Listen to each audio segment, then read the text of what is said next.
Découverte de l'application GarageBand. Pour commencer, pour créer un morceau, il faut toucher le petit bouton plus. Créer un nouveau morceau. Ce qui nous intéresse ici, c'est d'enregistrer de la voix. Donc on va glisser pour aller jusqu'à l'audio recorder.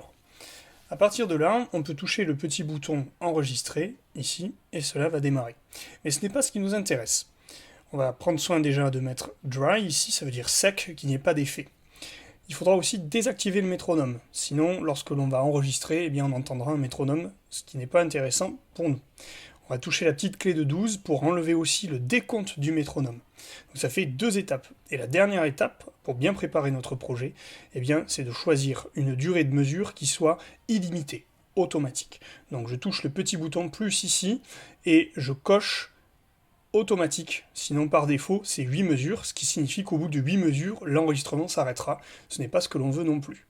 À partir de ce moment-là, je peux lancer l'enregistrement, et tout ce que je vais dire va être enregistré.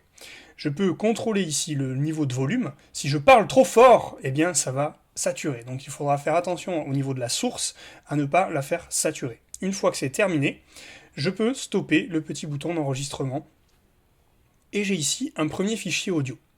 Je peux, si je le souhaite, le toucher une fois et faire apparaître plusieurs options. Couper, copier, supprimer, boucle, scinder, renommer, etc.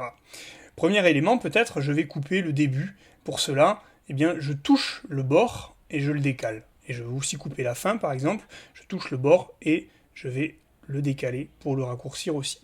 Je peux également scinder. Alors, comme je l'ai cité tout à l'heure, admettons que je veux couper ici pour avoir 2 fichiers audio. Donc, je déplace ma petite tête de lecture et je vais scinder. Je vais alors actionner le petit ciseau et j'aurai 2 fichiers distincts. On les voit ici. Je peux par exemple avoir aussi envie de les disposer les uns pas en même temps que les autres. Enfin, les uns en même temps que les autres. Pour cela, je touche le petit bouton plus, je crée une nouvelle piste. Et je vais déplacer mon petit fichier que j'ai enregistré ici pour pouvoir les superposer. En même temps, on voit que si je souhaite déplacer un fichier, il suffit de le toucher et de le déplacer ainsi. Voilà, là j'aurai les 2 fichiers l'un en même temps que l'autre. Maintenant, je vais pouvoir affiner un petit peu ce travail en faisant ouvrir cette petite boîte de dialogue qui permettra de gérer les différents volumes notamment pour en mettre un plus fort qu'un autre. Voilà pour ce petit tour d'horizon qui a donc pour but juste de montrer comment couper et éditer des fichiers audio et enregistrer une première piste. Une fois mon projet terminé, je vais peut-être avoir envie de le partager. J'ai touché mes morceaux pour revenir à la vue principale, je touche ensuite sélectionner le morceau en question et la petite flèche en haut à gauche. Donc 3 étapes, je reviens sur les morceaux, sélectionner, je touche et je touche la petite flèche. Et je vais pouvoir soit envoyer dans Dropbox par exemple, soit envoyer dans d'autres applications, et notamment par mail ou sur SoundCloud. Si je veux l'envoyer en fichier audio, il est nécessaire de faire ouvrir dans, et à partir de là, de choisir la qualité que l'on souhaite donner au morceau.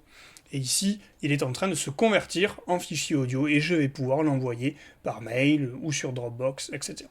Si je ne fais pas ouvrir dans, ce qui va être envoyé sur une autre application, ce sera le projet GarageBand, donc qui n'est pas un fichier lisible par tout le monde. Pour que ce soit lisible par tout le monde, il faudra l'envoyer avec ouvrir dans et ensuite envoyer.